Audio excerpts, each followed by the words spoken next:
Good evening and thanks so much for joining us here. I'm Mike Gillespie. And I'm Leslie Adamy. Well, we got to warm up today after our winter freeze that the coastal bend endured this week. Yeah, the sun shining brightly today, making it feel even warmer than it probably was. Hard to believe considering that some of the coldest temperatures we've seen actually happened this morning. Let's begin with that and Chief Meteorologist Alan Holt.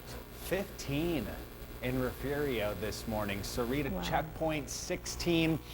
You see that a lot of teams were falling across the area. Rockport, Fulton also 19. Very cold. We had calm winds, super clear skies that allowed the temperatures to plummet. Even at the beach, Port Aransas, a hard freeze at 28, Texas State Aquarium 29. The Corpus Christi area, the airport hit 21. A lot of the city was in the middle 20s.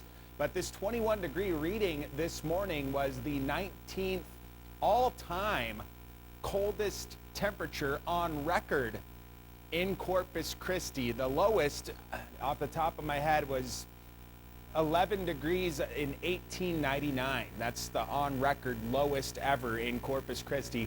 We do have freeze warnings for Duval, Live Oak B, Refugio counties, the Highway 59 corridor. That's where, if we are going to touch freezing tonight at least, that's the most likely region to have those low temperatures right around freezing. That's not pipe dripping cold, but sensitive vegetation. Yes, Corpus Christi area, mid-30s. I don't think we're in for a freeze, but with the freeze preps, if you've got like coverings on plants still outside, I'd keep those on because another chance for a freeze tomorrow. We'll be talking about that here in a few minutes. Leslie, Mike.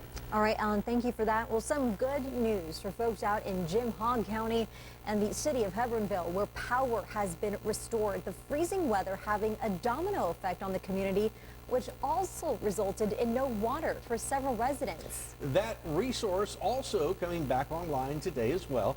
However, tonight there's now a water boil notice in effect due to that interruption of service. Our Bill Churchwell was there for us today and has a look at how folks came together to help their neighbors in need.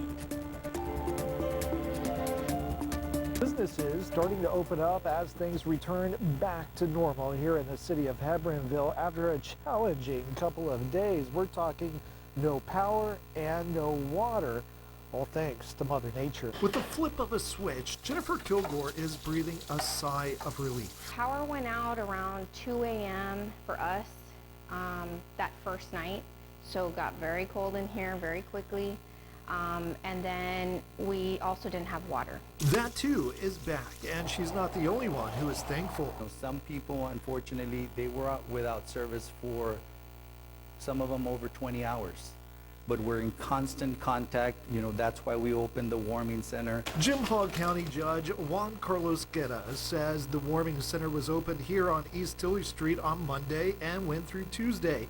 Staff remained busy in the kitchen, working to provide everything from hot meals and, for some, a place to rest their heads.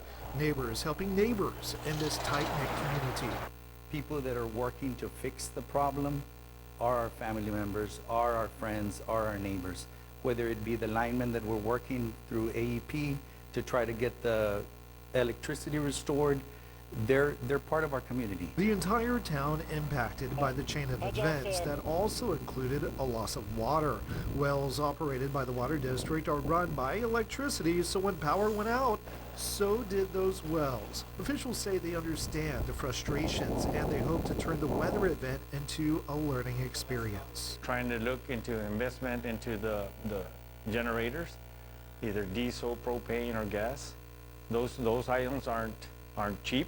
Time businesses like the Country Corner store, closed Tuesday, were back open and busy just one day later. We're happy to be back. Bill Churchwell, 3 News. Certainly very happy for our friends over there in Hebbronville. And Hebbronville's food pantry started issuing a case of water per family. Now that started at 4 o'clock, and they say they'll continue until supplies run out.